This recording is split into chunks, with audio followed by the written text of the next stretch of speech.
Di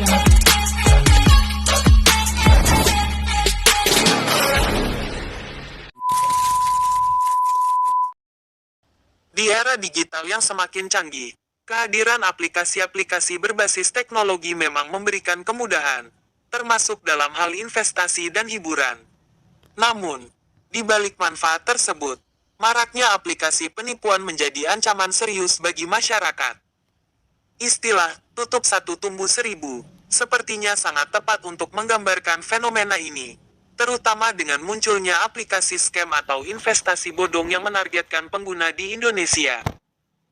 Salah satu aplikasi yang tengah ramai diperbincangkan adalah aplikasi bernama Walmart yang diduga sebagai scam atau aplikasi penipuan dengan modus yang mirip skema Ponzi.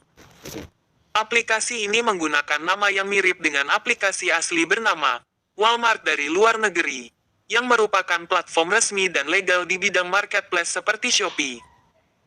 Dengan memanfaatkan kemiripan nama, aplikasi Walmart berhasil menipu sejumlah pengguna yang tidak teliti, dan mengiming-imingi keuntungan besar agar pengguna mau berinvestasi.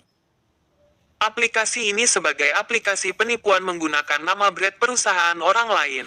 Tampilan dan nama domain yang mirip ini tentu saja bertujuan untuk membingungkan dan menipu pengguna. Ketidaktelitian sedikit saja dapat membuat calon korban terjebak dalam aplikasi penipuan ini, yang menawarkan berbagai keuntungan besar secara tidak masuk akal. Modus penipuan yang digunakan oleh aplikasi Walmart cukup licik dan memanfaatkan psikologi pengguna yang tertarik pada keuntungan instan. Aplikasi ini menawarkan skema investasi dengan imbal hasil tinggi yang pada dasarnya tidak realistis, di mana pengguna dijanjikan keuntungan besar hanya dengan menyelesaikan tugas-tugas sederhana. Modus yang digunakan adalah sistem investasi. Terdapat pilihan modal terkecil sebesar Rp50.000 dengan masa berlaku 45 hari dan penghasilan harian Rp10.000, sehingga total pendapatan yang dijanjikan adalah Rp450.000. Semakin besar nilai deposit, semakin besar pendapatan yang ditawarkan, hingga terdapat pilihan modal Rp20 juta dengan pendapatan harian Rp4 juta selama 45 hari, yang diklaim menjadi Rp180 juta. Aplikasi penipuan seperti ini biasanya di awal memang membayar, terutama untuk deposit kecil, dengan tujuan memancing pengguna agar melakukan deposit lebih besar. Namun, ketika pengguna sudah percaya dan menginvestasikan jumlah besar, misalnya Rp20 juta, tidak ada jaminan uang akan aman. Akun dapat dibekukan atau diblokir, sehingga dana hilang tanpa jejak, dengan harapan dapat menarik keuntungan dalam waktu singkat. Namun, pada akhirnya, pengguna justru akan diminta untuk menyetor lebih banyak uang dengan dalih peningkatan level atau akses ke keuntungan lebih besar, hingga pada akhirnya saldo mereka lenyap tanpa ada jaminan pengembalian. Dengan menawarkan imbal hasil yang tinggi dalam waktu singkat, aplikasi ini mampu menarik perhatian mereka yang tidak terlalu memahami dunia investasi. Janji keuntungan instan inilah yang menjadi daya tarik utama, padahal skema investasi seperti ini sangat berisiko dan hampir pasti berujung pada kerugian. Pengguna yang terjebak di dalam skema ini berisiko kehilangan semua uang yang mereka investasikan. Pada akhirnya, dana yang mereka setorkan akan hilang begitu saja tanpa ada kesempatan untuk ditarik kembali. Selain kerugian finansial, aplikasi palsu seperti ini juga berpotensi menyalahgunakan data pribadi pengguna. Saat mendaftar, pengguna biasanya diminta untuk memberikan informasi pribadi seperti nomor telepon atau data perbankan.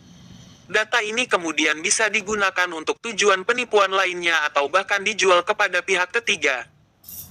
Skema seperti ini kerap membuat pengguna merasa tergantung dan terdorong untuk terus melakukan setoran agar bisa menarik keuntungan yang dijanjikan.